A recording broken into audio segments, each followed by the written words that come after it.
Go Chilmorgan. I'll speak Gaelic at you. Well, if you do, you'll clean it up. Today I am at Fort Pillow with... I'm Sam Reed. And Mary Lou Reed of the Vacant Chair Photography Studio. All right, so how long have you been doing photography? This form of photography around 6 years now. How you like it? I love it just as much as I did back in the old days of film. So what are you doing today? Well, we're here to kind of document the commemoration and wet plate for state parks. Okay, and what is wet plate? Wet plate photography is the dominant form of photography during the American Civil War period. Wow. So good luck to you today. Thank you, sir. And you're the lady behind the man? I am, sir. And how do you like this? Well, this wet plate photography is the perfect combination of history, science, and art. Ah. So I'm happy today. Good. Do you have contact information? Yes, we have. All right. All right. Let me Well, give you a card. ah, thank you. I look forward to working with you today. Excellent. All right. Good stuff. Good day to you, sir. You also. Good stuff. Thank you. All right, today I'm at Fort Pillow with a period photographer. Your name is? I'm Sam Reed. And Mr. Reed, how did you get interested in this? Well, just it goes back to college with my chemistry background, and then my love for history, and I've messed with photography this time most of my adult life, and so it's all came together to me when I discovered wet plate photography, the perfect mix of the science, the history, and the art. With wet plate, I guess the full name is called collodion wet plate photography. An Englishman in 1851 announced to the world, his name was Frederick Scott Archer, this process of wet plate. He was looking for a better way of capturing images. He was quite an accomplished calotypist, which was a contemporary to the Daguerre process of 1839, developed in England. And he just wasn't pleased with what the results would be. And so he started experimenting. First he began with using albumin as a matrix of holding his chemistry to a plate, and mixed results. But in 1846, the collodion compound was discovered, and he started experimenting with that and found that was the perfect matrix to hold his chemistry that you would make light sensitive to capture an image. And so he experimented with it and realized if I kept all this wet through start to finish, I can capture consistent photographs. And so that's what he did. Essentially, he just used cameras that were already in existence, which essentially were camera obscuras that were modified to hold film, and then capture images that way. Focus in with his lenses onto the back of the camera, put in his synthesized plate, and voila, we've captured an image. But the problem with wet plate is, from start to finish, we have to keep everything wet. And so, in a studio setting, a brick and mortar studio, this is an easy thing to do because everything is in close proximity and I can control the environment. When the Civil War came around and many of these photographers who were wet plate photographers saw an opportunity, then there was some little hurdles that had to be overcome. First of all, I've got to bring my darkroom with me, I've got to bring my chemistry lab with me, and I've got to make sure I've got a plentiful source of water. So I'm looking for a campsite near a river or a pond or whatever, and then I can bring my dark box, my dark room in the form of a dark box. I can bring my chemistry in a chest, and I've got a camera, and I can set up business outside a military camp if I want to take images of soldiers and make quite a living. Okay. Now with the way all this is going to work, we talked about the collodion, going back to that for a moment. The first thing we'll do is take our collodion and we will pour it onto a plate. And this particular plate in my hand is a piece of darkened steel plate called japanned steel, and this is what tintypes were made on.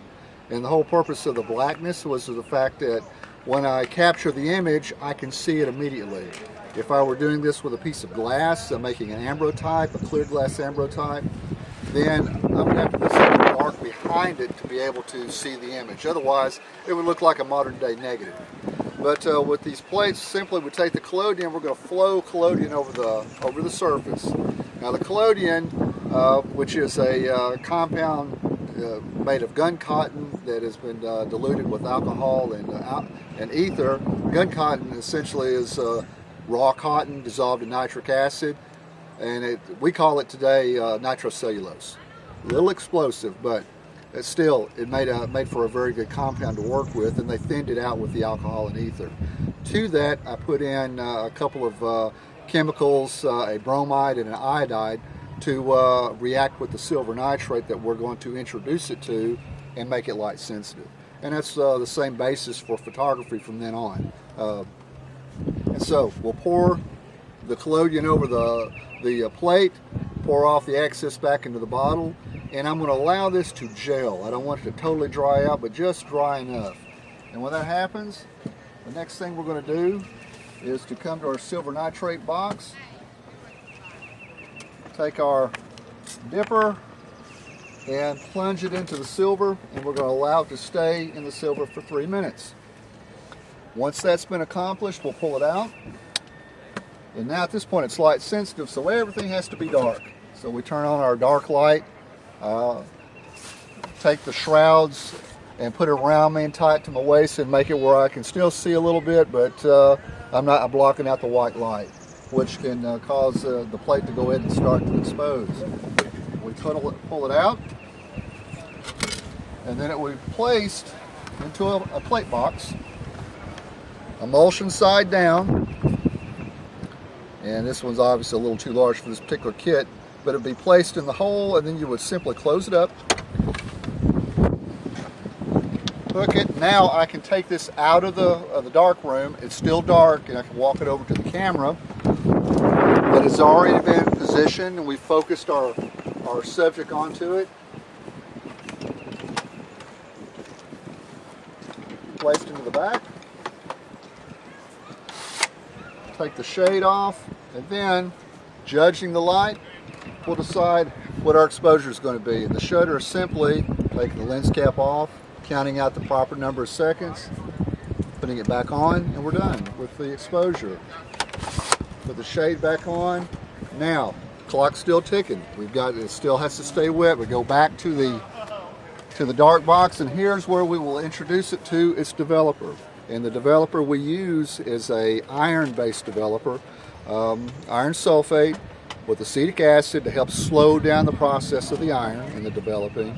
And then to make it flow evenly across the plate, when we introduce the plate to that bath, I put a bit of alcohol in there as a surfactant. And so all this together allows us to see, if I'm on my exposure, I should see my image come up in the developer about 8 to 10 seconds. If it takes less than that, then I probably have overexposed. If it's going longer than that, probably have overexposed. So the underexposed. Overexposed means it's going to be very bright and washed out. Underexposed is going to be very dark and difficult to see.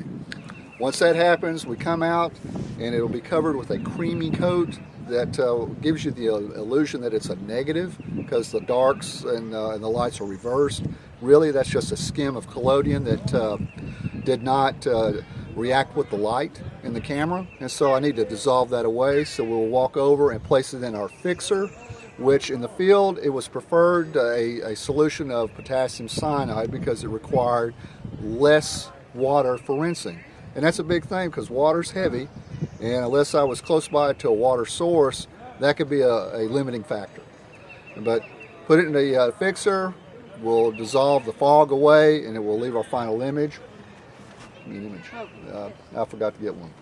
And what will hopefully, when everything has happened, we will come away with this is one we made earlier today. We'll come away with an image, much like so. Now the next step on this, after it's fully been dried, then to protect that very thin layer that is the image, because it's so, if I drop this now, I probably would scratch part of it away. We would have to put a protective coat over the surface, and what we'll use is a formulation used by the photographers of the time, is a mixture of sandarac, which is a resin from a shrub, mixed with alcohol, and to allow it to harden faster. Then we also include oil of lavender.